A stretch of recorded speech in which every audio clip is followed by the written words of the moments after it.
തോൽക്കാതിരിക്കാൻ ഓടുമെന്ന് ചിന്തിച്ചവരല്ല, തോറ്റാലും ഞാൻ ഓടും എന്ന് ചിന്തിച്ചവരാണ് ലോകം കീഴടക്കിയിട്ടുള്ളത്.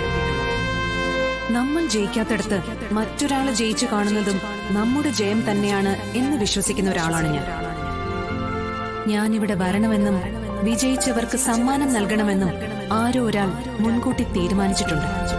അതുകൊണ്ട് എന്ത് പ്രതിബന്ധങ്ങൾ വന്നാലും ഞാൻ ഇവിടെ വരിക തന്നെ ചെയ്യും. അതെ, അങ്ങനെ ഒരു ശക്തിയുണ്ട്. ആ ശക്തിയെ നമ്മൾ പല പേരുകളിൽ വിളിക്കുന്നുവെന്ന് മാത്രം.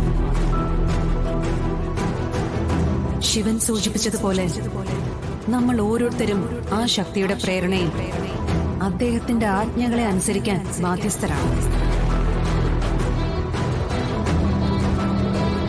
ശരിക്കും പറഞ്ഞാൽ സർവേശ്വരൻ എഴുതിയ തിരക്കഥയിലെ നടീനടന്മാരാണ് നമ്മൾ എല്ലാവരും.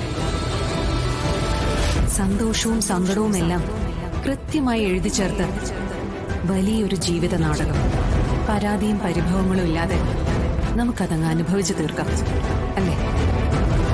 ഇതുപോലുള്ള കായിക വിനോദങ്ങൾ മത്സരങ്ങളാക്കി രക്ഷകർത്താക്കളെ കൂടി ഉൾപ്പെടുത്തിയതിന് സ്കൂൾ മാനേജ്മെന്റിനോടും HMനോടും പ്രത്യേകം നന്ദി പറഞ്ഞുകൊണ്ട് എന്റെ വാക്കുകൾ ഞാൻ ഉപസംഹരിക്കുന്നു. വിജയിച്ച എല്ലാവർക്കും എന്റെ അഭിനന്ദനങ്ങൾ.